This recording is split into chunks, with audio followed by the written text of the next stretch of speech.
What's up everybody, Coach Mills here coming at you with a brand new Overwatch video, and in this video I'm going to be teaching you how to pick the best character for every single situation by breaking down the 5 main team compositions that we're going to talk about, and then tell you what characters you should pick in each one and how to adapt to every situation so that you have the biggest chance of winning every single game and climbing, of course. But of course the GameLeap website is the easiest way to climb with in-depth grandmaster VOD reviews, advanced tips and tricks, and right now don't miss out on our insane 50% off sale. This is a crazy opportunity for you to surpass your limits and easily climb, so do yourself a favor, go check it out in the links down below. But without further ado, let's jump into the video. Now, kicking it off with the first composition that we're gonna talk about in this video, and you know it, you love it, and it's the dive composition. And in order to know exactly what characters you should play in a dive composition, you first need to know what a purpose or what is the game plan of every single dive composition. Well, dive compositions typically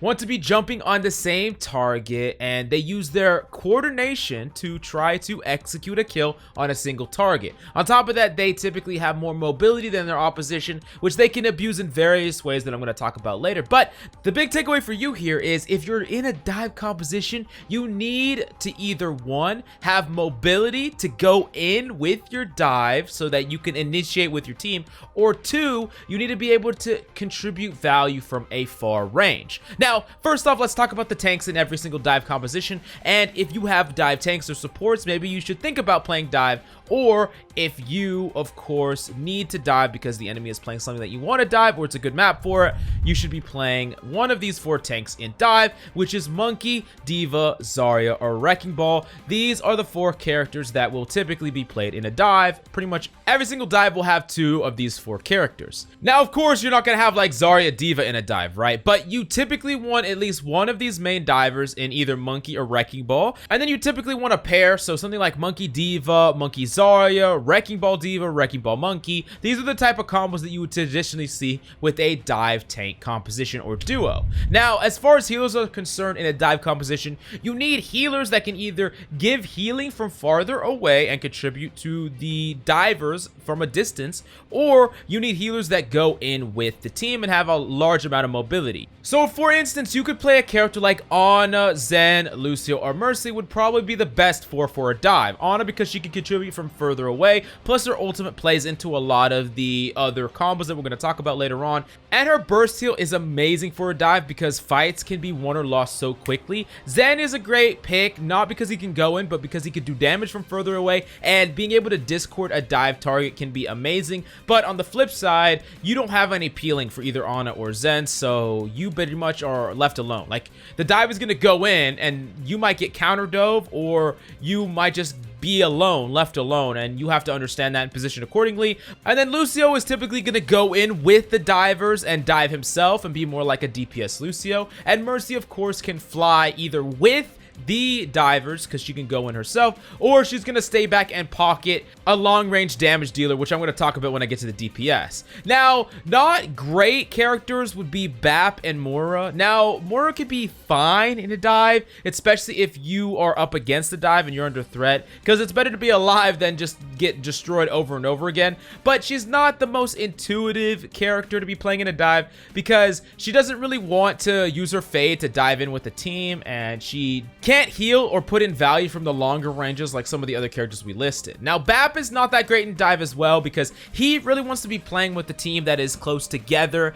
He wants to be able to spam his heals. He doesn't have forward mobility. He has that vertical mobility, but that doesn't help him get into a dive. He has a hard time hitting dive targets and healing them. Bap is probably the worst for dive. And then Brig is okay. She was better before in dive. She can go in. The big problem with Brig is if you want to play her in a dive, you typically need to be playing her with a Lucio, but then your heals are low. So unless you're diving with self-sufficient DPS and a Wrecking Ball, so there's not that much to heal, Brig is probably not the best in a dive, but she still is comparable. Now moving on to the DPS, it's pretty simple, the same thing as the healers. You just need highly mobile DPS or DPS that can contribute from further away. Tracer, Genji, Sombra, Echo, Reaper, all great DPS for dive. Doomfist is fine, he's okay. Now, characters that can contribute from a further distance but not necessarily go in are characters like Pharah, or characters like Widow. These are characters that can put in damage from further away that your divers can follow up on, and it's fantastic to use these characters because they are like a threat. And if you get like a body shot on a Widow, or you do some spam damage on a Pharah and your divers jump in and finish that off, that could be a great way to get that burst damage plus that execution. Extremely powerful, but the big takeaway is you need to be playing characters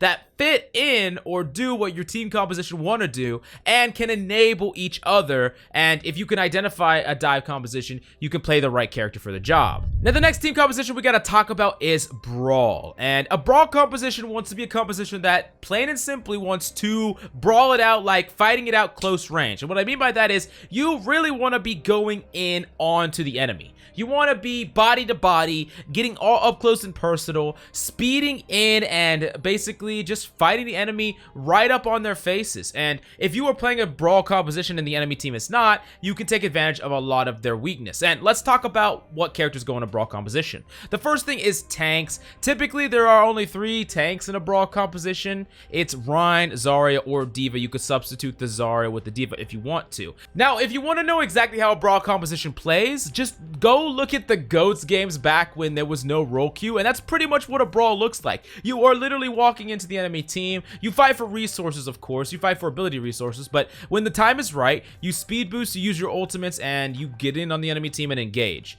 Now, the supports that go along with that are supports that can really enable this type of playstyle. Supports like Ana, Lucio, Mora, Bap, and Brig, and you see there's more of them than before. Now, Mercy and Zen are the bad ones, and I'm going to talk about the reason for that. You are not playing a pick-oriented team composition. You are not playing a team composition that really pokes. You're playing a team composition that wants to engage incredibly quickly, and these characters don't really enable that. Zen can discord, of course, but you would have to give up the speed boost to do so, which is vital for a Brawl composition. And Mercy can be okay, but she's going to be better in an alteration to Brawl, which I'm going to call the poke and pressure. I'm going to talk about that in a second, but she is not great for the Brawl composition.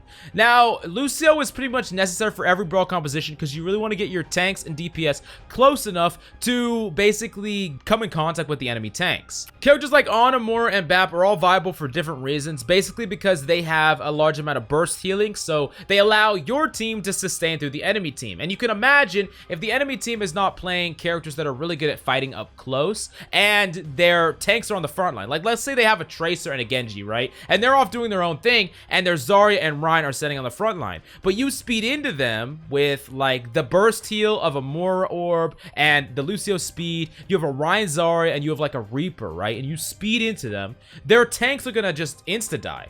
The tanks are going to try to fight, but you have that burst heal from Mora, you have that burst damage from Reaper, and their tanks are just going to collapse right away. And playing healers that help you sustain through that really burst fight is going to be incredibly important, and that's why Mora, Bap, and Honor are all fine. And then Brig is good because she brawls. She really wants to get close to be effective. The biggest problem with Brig is you kind of really want that speed. So if you're playing a Brawl composition and you're playing Brig Lucio, you're going to be kind of low on heals, and that's the big downside. That's why Brig played way better in Brawl back in GOATS, because you could play her as the third support, but now it's a little bit lacking. You could still make her work, but you really have to get that Inspire time way up, and I think it's probably better for you to be playing like Lucio Mora, Lucio Bap, or something like that. Now, we touched upon the DPS that you would want to be playing in Brawl, but typically you just want to be playing DPS that go up and just engage close and do damage close. Characters like Reaper, Mei, Doom, these are characters that are very good at getting up close and personal. In fact, they want to. And if you speed boost onto something that basically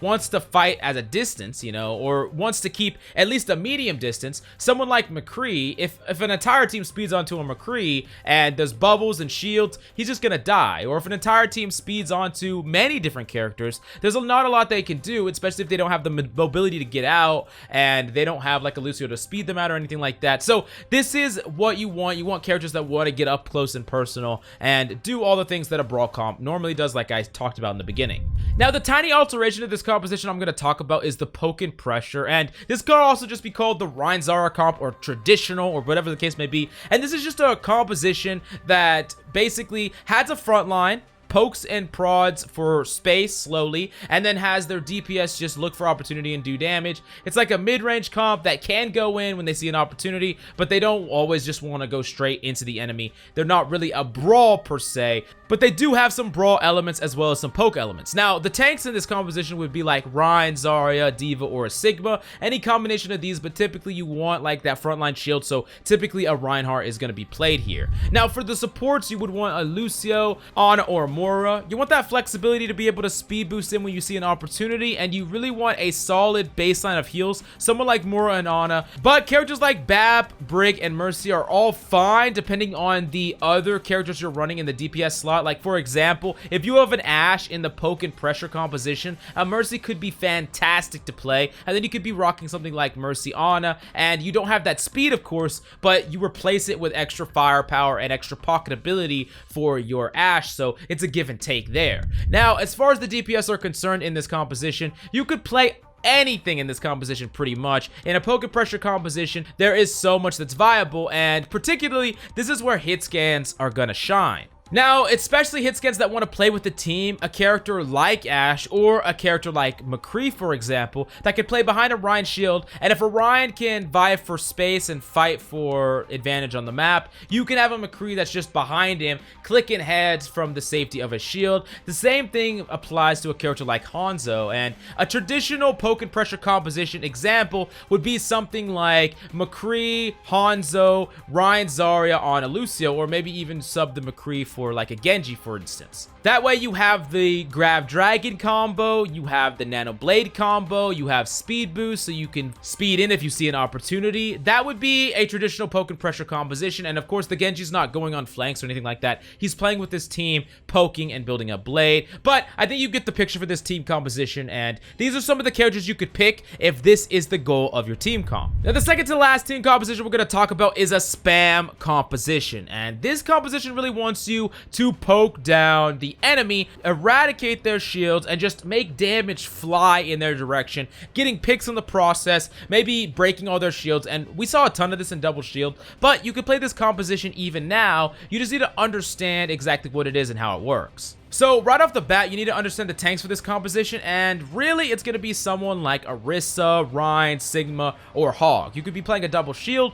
or you could be playing like an Orisa Hog, because Hog contributes to shield break, and this also has been called a shield break composition. Now, for supports, you want supports that can help enable a shield break and help enable more damage to fly. So characters like Zen, Bap, and Mercy are perfect for this. Bap, his amplification matrix works perfectly here, and typically the team wants to stay together close while they spam, so Bap gets a lot of healing in and he can spam himself. Zen, of course, just does more damage and he's great at spamming, so he would of course be perfect in this. And then Mercy, of course, can damage boost characters like Hanzo and Junkrat and Ashe to really contribute to that spam, and that could be fantastic. Other characters that could be fine are like Ana, but the characters that are probably not great in a spam composition would be like Moira and Lucio, because you got to understand that you're going to be further away from the enemy. You're not really trying to be on top of them, so you don't really want to speed into them. You don't really want to be close to them, and for all those reasons, you don't really want to be playing supports like Lucio, Moira, and Brig.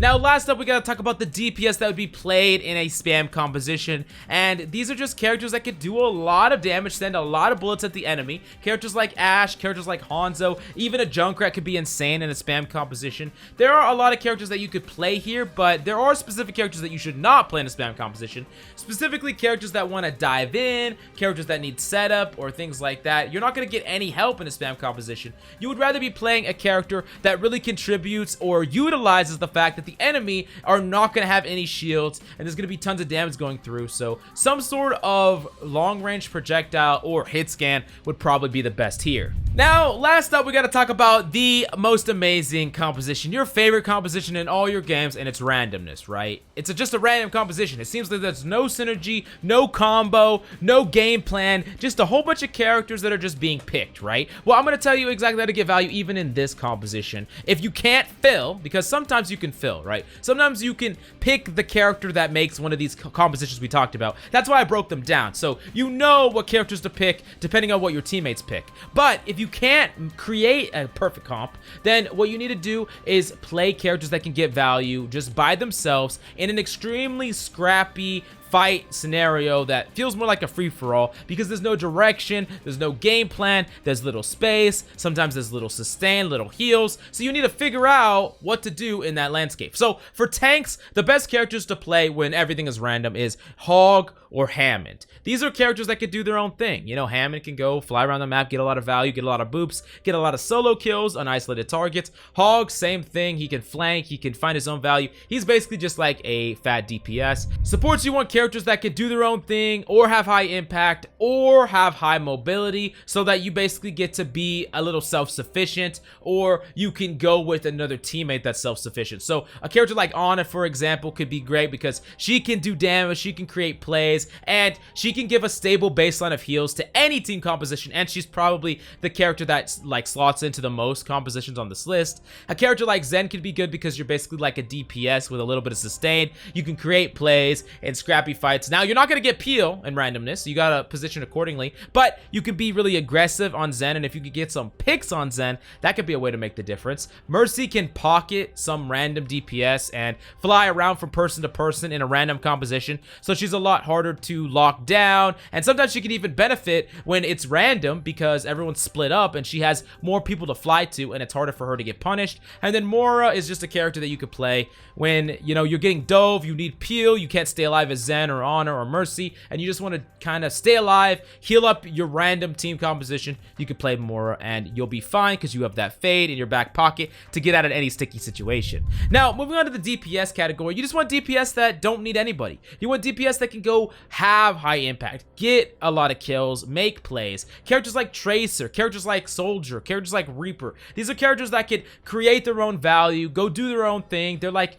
solo mission heroes, and these heroes will be absolutely perfect to play when you have no idea what the team composition is. You can't play Hanzo because there's no front line. You can't play Pharah because you have no pocket. You can't play Widowmaker because you're constantly getting dove. You know what I'm saying. You basically are just playing characters that can kind of do their own thing. They can take care of themselves. They don't need any heals. They don't need any space. Really, you can create your own space on these characters, and that's the best you're gonna be able to do. But I hope that this video really helped you identify some of the really important team compositions so that you understand how to either adapt and fill towards that composition, or you learned what is the game plan of these compositions in the first place so that you know at least some of the things that you can do to have the highest win percentage on them. But if you want to master any of the compositions or any of the characters that we listed, you need to go check out GameLeap.com because we have a special 50% off special right now. So if you want to dominate your opposition, don't miss out on this amazing opportunity before it leaves. But thank you so much for coming by. That's all I got for you today. I'm Coach Mills, and of course, until next time.